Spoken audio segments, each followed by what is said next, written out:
Monsieur le Président, la Côte d'Ivoire, dans cette période-ci, Oui. ou du moins la sous-région, vit, c'est vrai, une situation sécuritaire inquiétante. Oui. Avec les pays de l'AES qui ne parlent pas avec la Côte d'Ivoire. Oui. Est-ce que ce n'est pas une vraie préoccupation?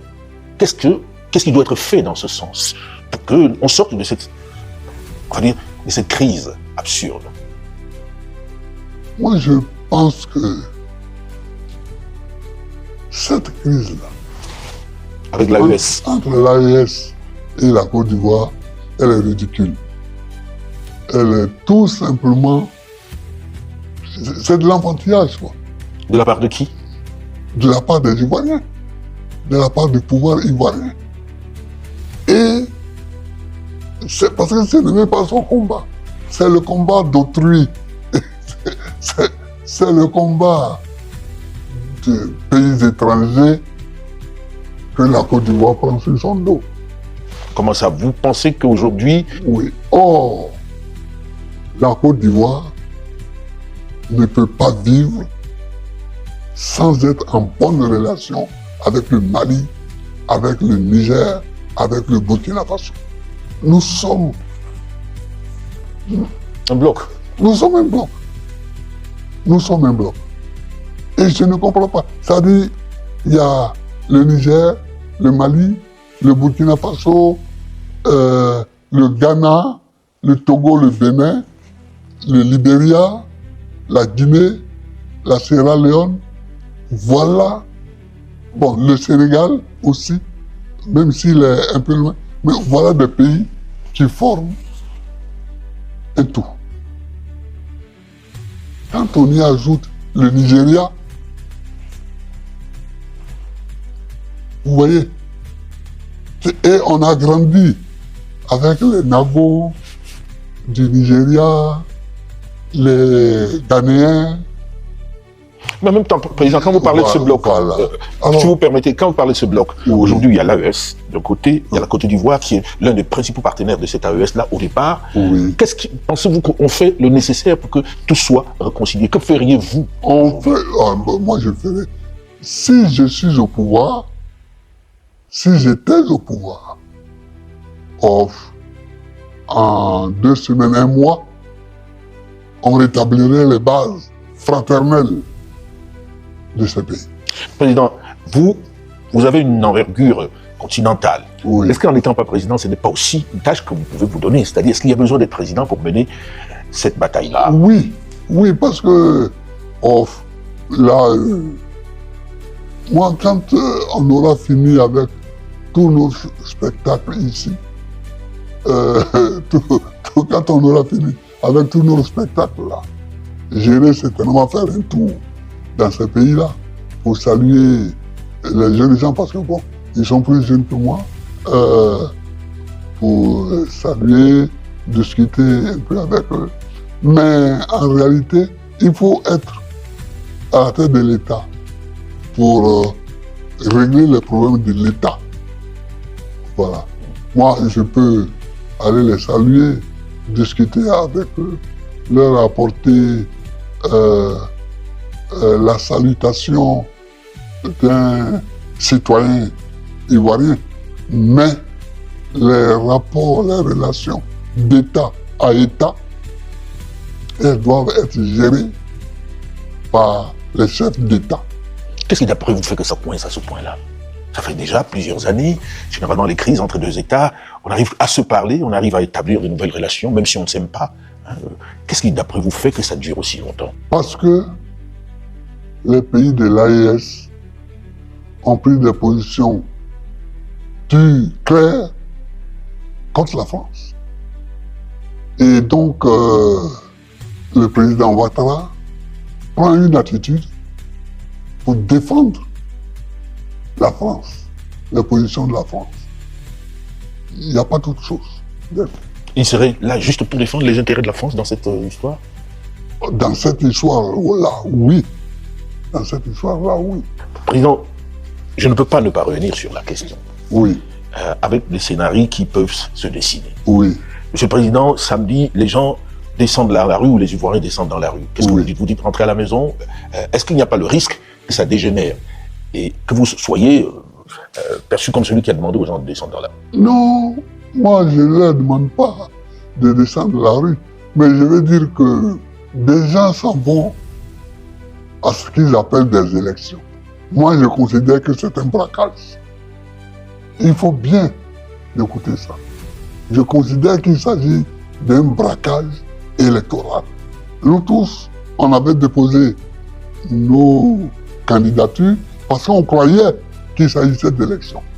On s'est rendu compte qu'il s'agit d'un braquage. Je ne donne pas l'ordre aux gens d'aller voter. Est-ce que vous leur donnez l'ordre de descendre dans la rue?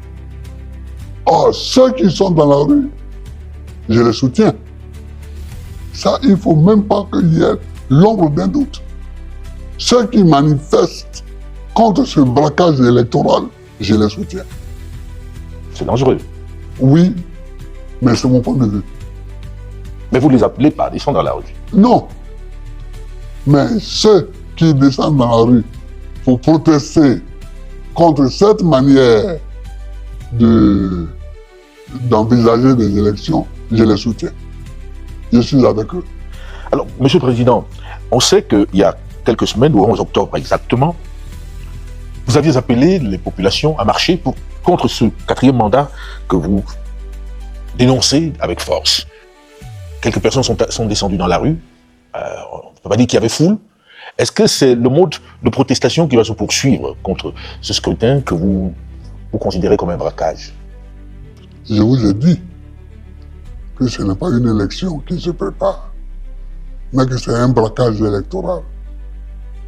Quand on fait la politique, dans une telle situation, on proteste. Et on appelle ses amis à protester avec soi.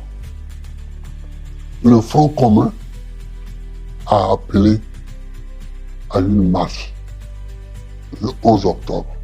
2 jours avant, on interdit la marche et on fait un déploiement énorme de FDS, forces de défense et sécurité.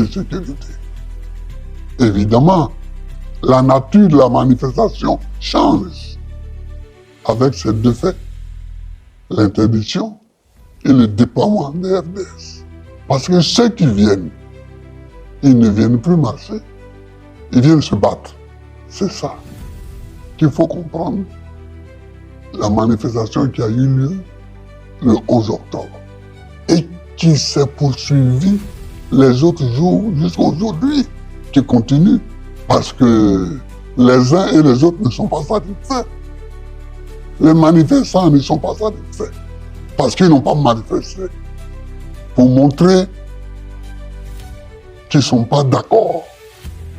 Mais est-ce qu'on peut accepter des manifestations violentes, Monsieur le Président? Est-ce que ces manifestations n'ont pas été interdites parce qu'on craignait de la violence? Mais on ne pense pas la violence. La violence, elle se constate et on la punit. Les gens n'ont pas été violents. Ils n'ont pas manifesté. Et vous venez prévoir qu'ils pourraient être violents.